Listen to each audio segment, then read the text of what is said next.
national projects. ITBA Uganda was selected through a rigorous process for their proven experience, financial stability, and capacity for successful lottery operations. ITBA Uganda will utilize advanced technology and expertise to offer an unmatched gaming experience for Ugandans. All funds will support vital government initiatives such as infrastructure, education, healthcare and sports, with a special emphasis on preparing for AFCON 2027. So, join ITBA Uganda on this journey of changing and transforming lives.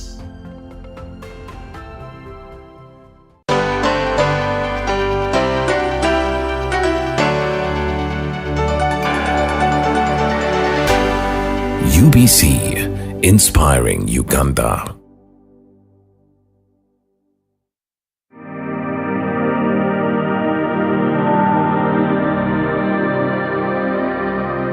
The Journey program on UBC TV.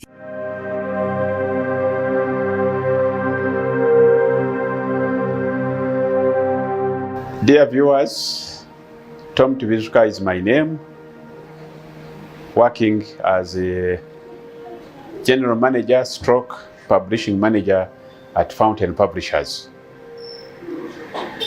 Fountain Publishers started in 1988. We are now counting 36 years. It's been a journey of books. And so how did this journey start? Our founders, the directors, Mr. James Tumusime and his wife, who are still active in this industry, they are the vision bearers.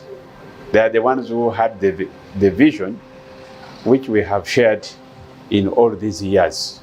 And the vision of Fountain, which we have shared with them, is having a population empowered by valuing, writing, buying, and reading books. That is the vision of Fountain.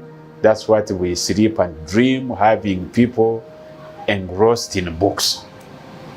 And to achieve that vision, we have gone ahead to develop our mission as to lead in innovativeness and excellence as a publisher of high quality books. Our mission is to have high quality books on the market. If we are having books who are valuing books, writing books, then it is our mission to make sure that we produce high quality books.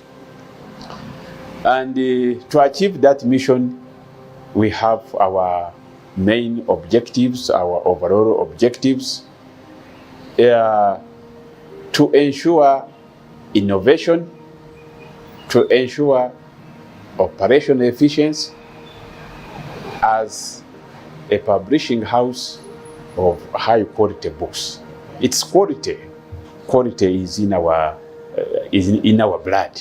We do a lot of research. We do activities. We put efforts in our activities. We originate and publish. When we are originating and publishing, the aim is to have high quality books. Those books should be relevant. Those books should be affordable. We try to nurture and support the works of thinkers, scholars, researchers, authors, and artists. And when we are working with them, it's still we are looking at quality. In producing high quality books, we are also interested in preserving our history. There are a number of books we have done, not because of commercial value, but because of making a contribution towards the preservation of our history. Why should our history be written by foreigners when we are here? We have the means and the resources to capture that history and preserve it in the form of books. Then we, of course, we want to promote the reading culture. We want to promote publishing in local languages. We want to promote accessibility of content by all categories of people, visually impaired and others. So our publishing, in our publishing, we want to be all inclusive. And as Fountain, we want to provide a platform for intellectual and scholarly exchange. And on that point, you will realize that we are among the few publishing companies in this country that is involved in scholarly publications. So we do so to support our scholars, promote scholarship, so that people's works can be documented and can be published for the wider audience. Most of the time, we are involved in book publishing. Publishing is our mainstream business. Over the years, we have scored many achievements. I've mentioned as one of our objectives as a way of supporting our culture, our local languages, and in that area, I can say we have made tremendous achievement. We have published in 27 local languages of Uganda. We have books in Lugubalati, Alingati, Lebacholi, Leblango, Lebtur, Ngakaramajong, all over the country. In 27 local languages, we have been able to publish. And you see, it rhymes with our objectives that we need to preserve our nation's history, our culture, and languages. So by publishing in those languages, we are promoting the preservation and development of those languages. It has not all that been a smooth journey. Fountain Publishers, we handle manuscripts of different categories. And the manuscripts come in two different forms. We might approach an author to write something for us. That is when that is commissioned. Or an author can approach us with the manuscript. And in that case, we say we start where the author stops. Now, their books have different categories, and the manuscript will be looked at differently. If it's a novel, it will go through a different process. If it's a scholarly publication, we'll go through a different process. If it's a textbook, it goes through a different process. But overall,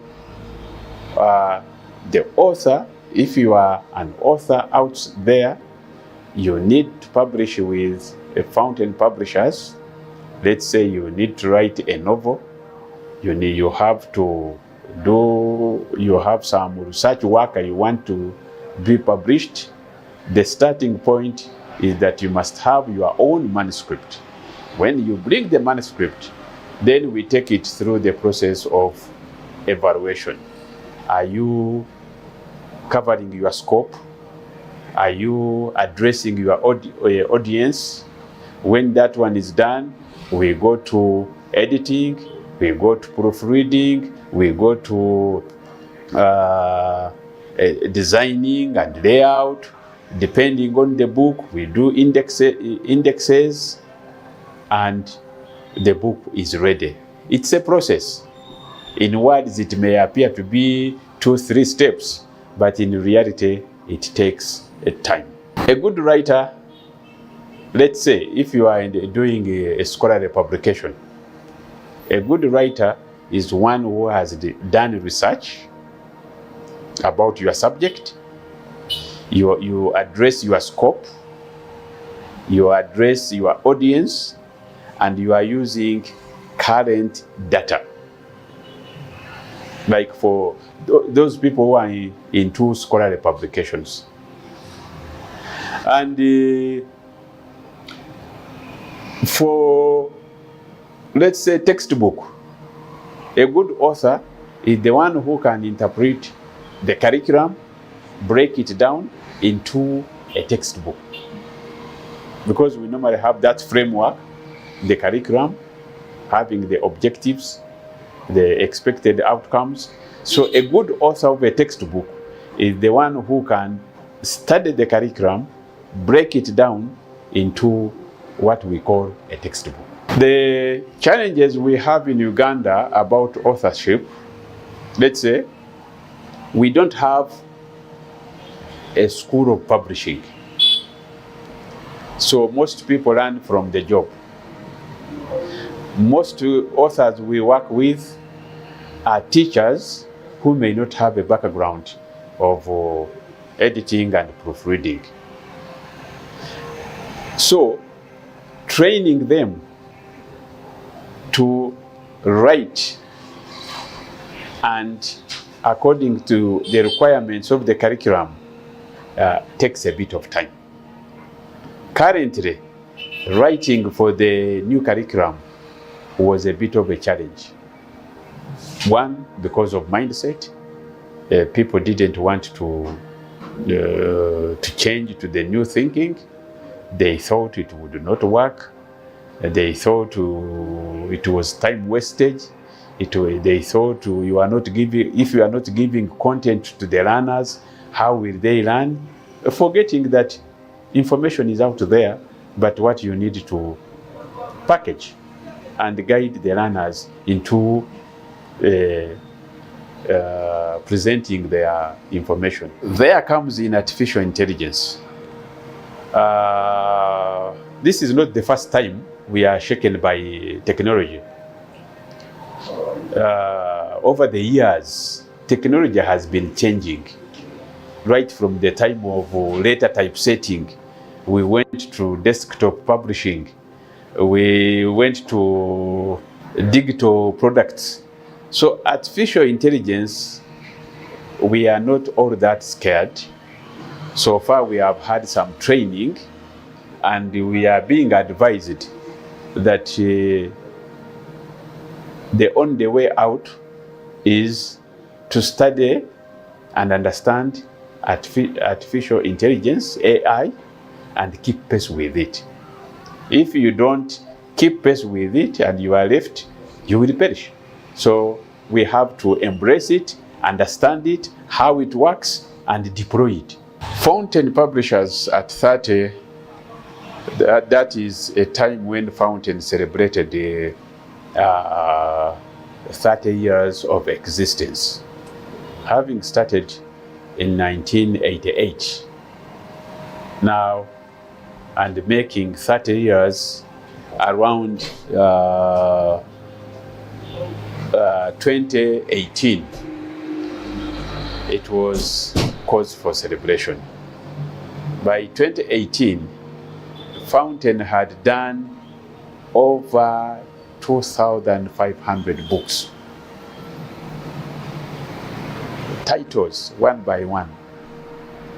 And those books were in local languages, textbooks, scholarly books, vision books, readers, novels, coffee table books, and also some books we have done in partnership with our international partners.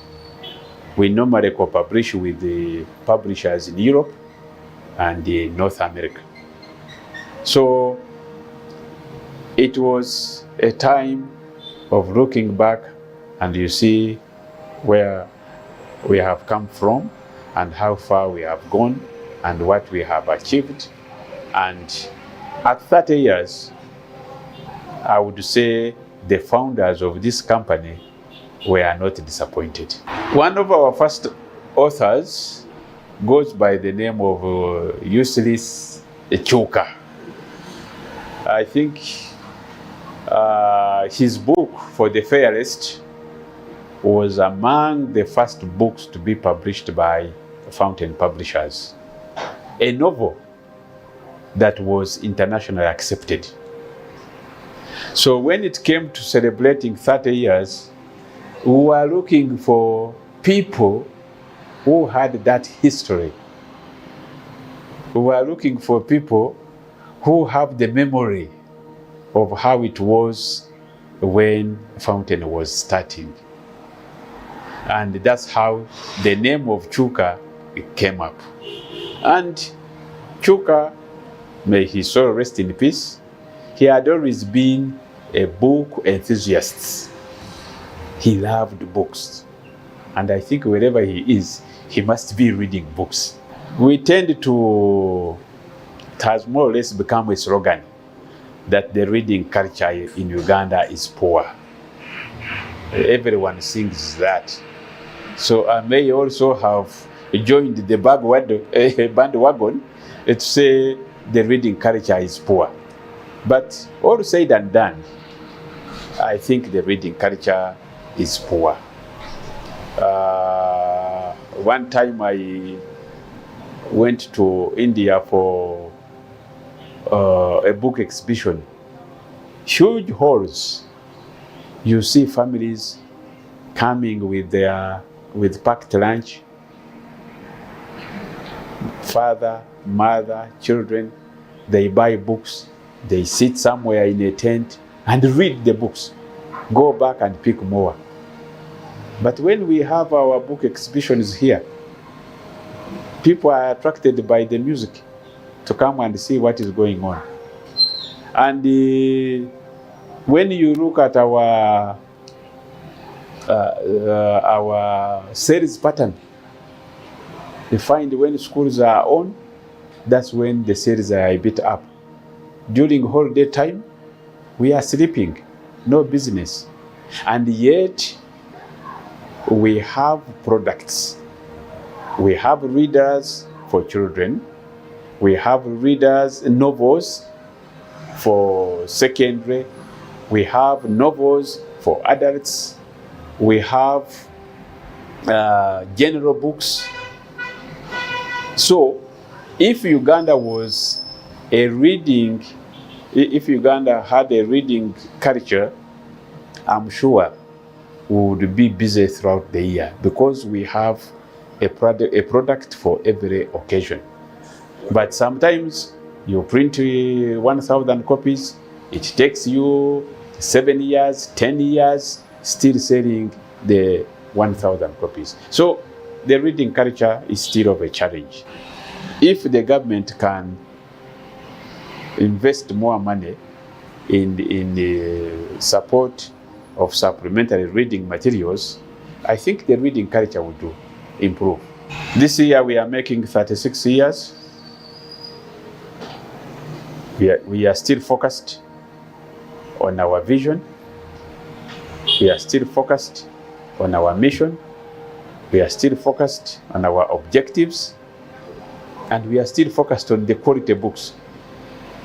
We shall continue producing high quality books, of course, integrating new technologies. AI, we must embrace it to our advantage of producing high quality books. However much Fountain Publishers and other publishing companies are viewed as commercial entities, in actual sense, we are stakeholders in education. They might be looking at the orders we make the orders we get from government, but we do a lot of contribution towards education. We invest in research. I've told you, look at the list of products we have. We do dictionaries. We have worked with local language boards to develop orthographies for the local languages. Look at textbooks. We invest in interpreting the curriculum to break it down into a book. I would like to thank our partners in this journey. Our main partners have been our authors. We've worked with many authors, like you may have mentioned Ulysses Chuka, somebody who brings a manuscript and you publish. That's a big partner. We have worked with the printers.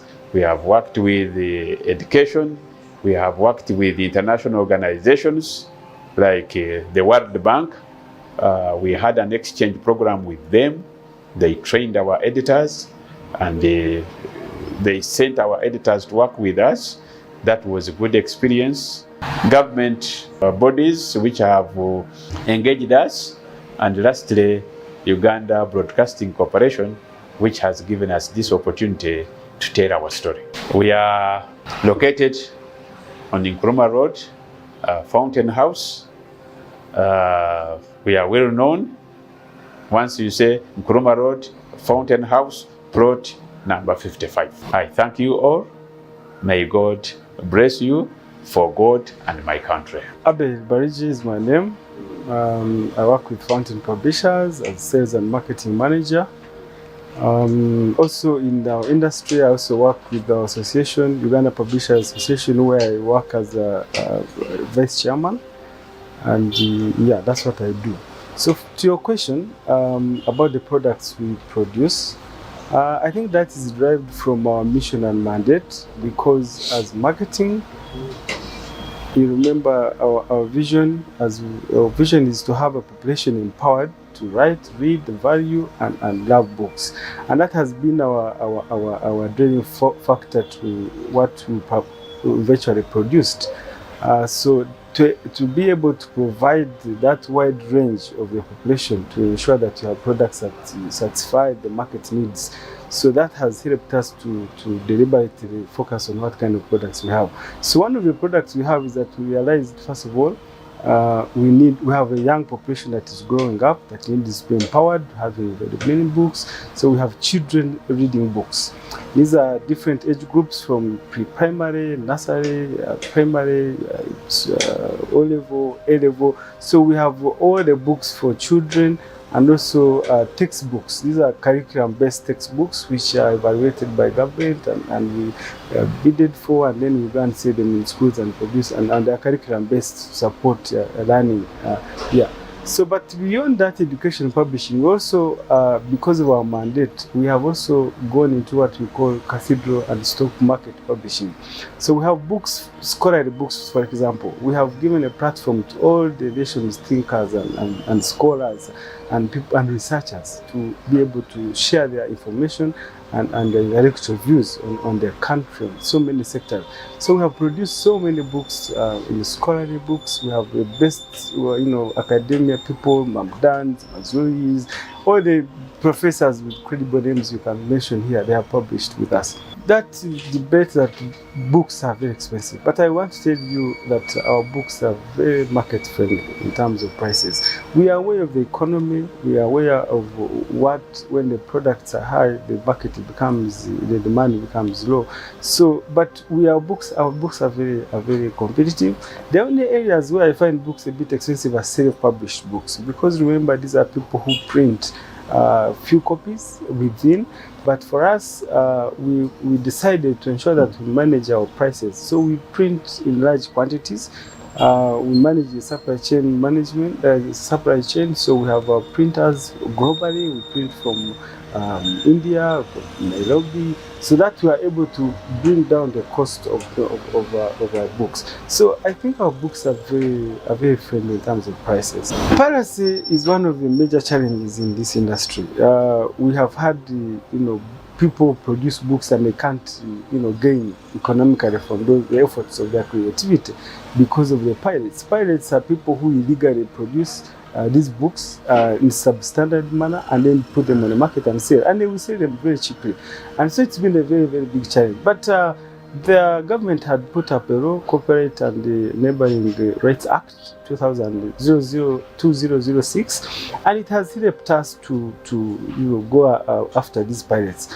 Although, like laws, our biggest challenge has also been implementation. So implementation was weak, but we are glad that in the last 1 year or so, we have worked with partners, government, state agencies like Uganda Registration Services Bureau, and police, Uganda Police, which has dedicated the whole police department, copyright police protection unit, which we have worked with to fight these pirates.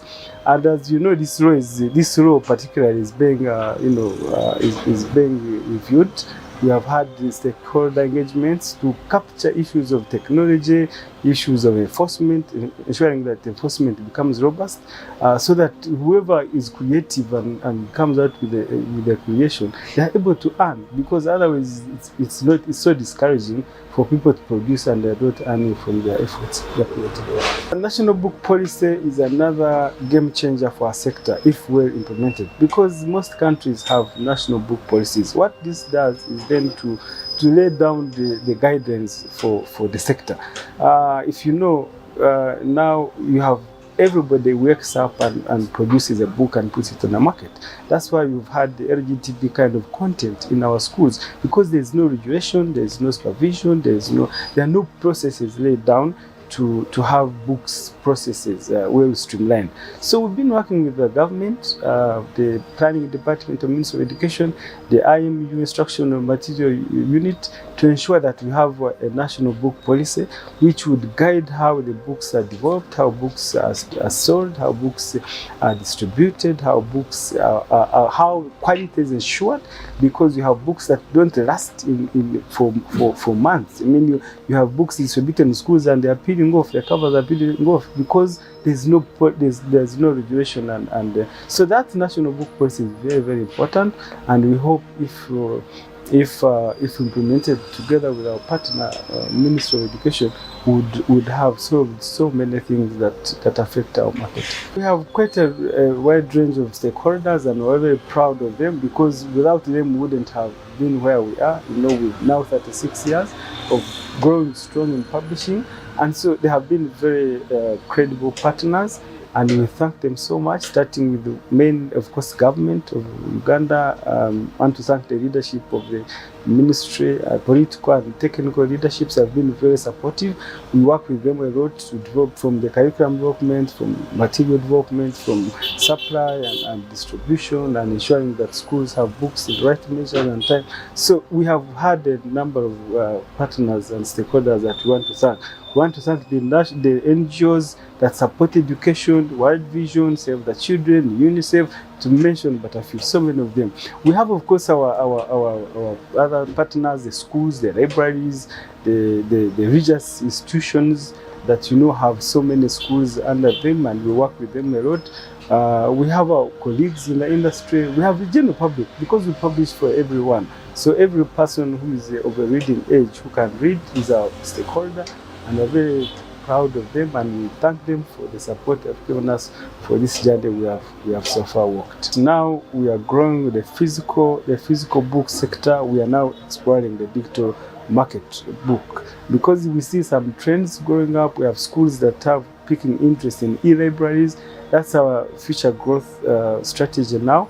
We want to explore that market, and we see some potential in it, and we ask government actually to support that area of digital and e-libraries. So our books are available in bookshops. We work with the partners bookshops. The ecosystem of book industry involves many stakeholders, but bookshops are one of the people who distribute publishers' books. Ideally, publishers are supposed to to publish and then channel their books through bookshops so that they can, and other outlets so they can distribute. So our books can be found in all bookshops in the country, but if you can come to Fountain Publishers in Nkrumah Road, you still have our books. The affordable price in all ranges, for all categories of your reading interests, you have your books.